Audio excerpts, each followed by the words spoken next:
Oh, okay, okay. Kevin, you guys lost the lead in the second quarter while you were on the bench.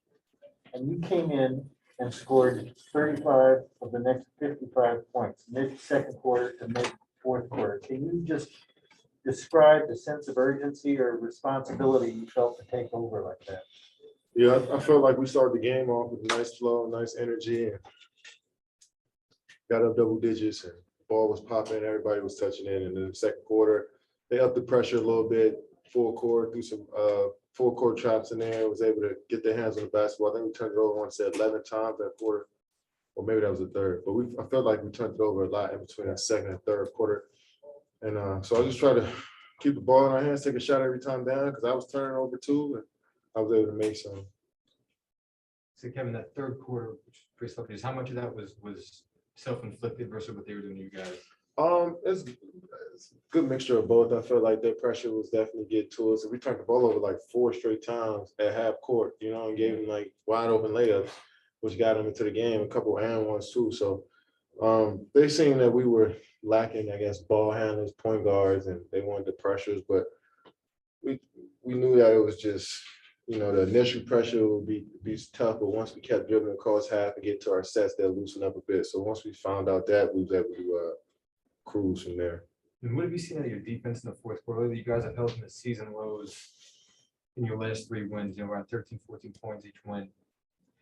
Yeah, I mean, we keeping the ball in front and making them shoot over us and Xing out and closing out and just being there for one another. I had 5 fouls with like 8 minutes to go, and they tried to go at me every time, and then I look over, Nick coming for a contest or a block, or David Duke right there for a low, so and Bruce there to help. So I mean, we're just on one string, and it was good to play like that defensively to close the game out. Is there kind of a mentality that goes into that fourth quarter defense, sort of developing a trend with this team? Yeah, I mean, it's just, being physical, keeping bodies in front, not giving up easy cuts to the rim. I just think it was keeping control of the detailed things and boxing out, and we was able to run out and get layups. I think we started off 15-1 to start that fourth, but I feel like we were running out a lot because we were getting stops, and so that's the formula for us. Are you aware whose arena scoring record you broke tonight? Who's? Blake Griffin's. Really? In the Caesar's Palace, what he had? 50. Yeah, 50 years? Yeah. Yeah, good to break Blake's record. Damn, I didn't know that. I mean, this is a new arena. I'm sure somebody gonna break this one here soon. Christian. Hey, Kevin, got 2 for you. Just first, with James not playing, did you feel any added responsibility to shoulder a lot of the scoring load tonight? No, I just feel like we got enough scoring. I feel like defensively we come out and stick with the game plan, play physical, then the offense take care of itself. We went cold there for a second, so I figured that I should be more aggressive.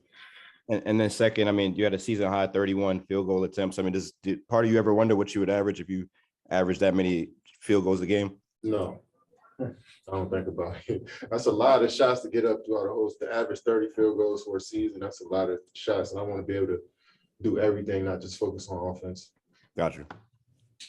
And that's something that Steve touched on before the game. He said that, it's remarkable with the offensive burden that you have, that you're playing so well on defense, both ends of the court. So how much are you, just consciously putting into that? And how much do you think that's affecting this team, setting the tone? Yeah, I mean, we all got to be on one string defensively. It's a team concept on defense. We can't, one guy can't be doing, anything different from the other 4 guys. So, defense wins games, and it keeps you, gives you a little bit more of a leash on the offensive side. So, I take it that if we play great defense, then we got a little bit more freedom on the offensive end. So, and it starts with me as the guy that can set the tone on both sides of the ball. So I try to do that as much as possible. What's the bond now? You guys be ready for a 5 games? Just get home and protect the house. Get James back next game, get Paul back, and just keep plugging away, man. We want to take care of that home court, and that's key. We want to start building up that advantage for ourselves And that starts in the regular season, our fans getting on board with us and us going out there and giving them a great product on the floor. That means a lot. So, that's the main focus is to take care of home. Okay, thanks, Kevin. Yeah. Thanks a lot, Kevin.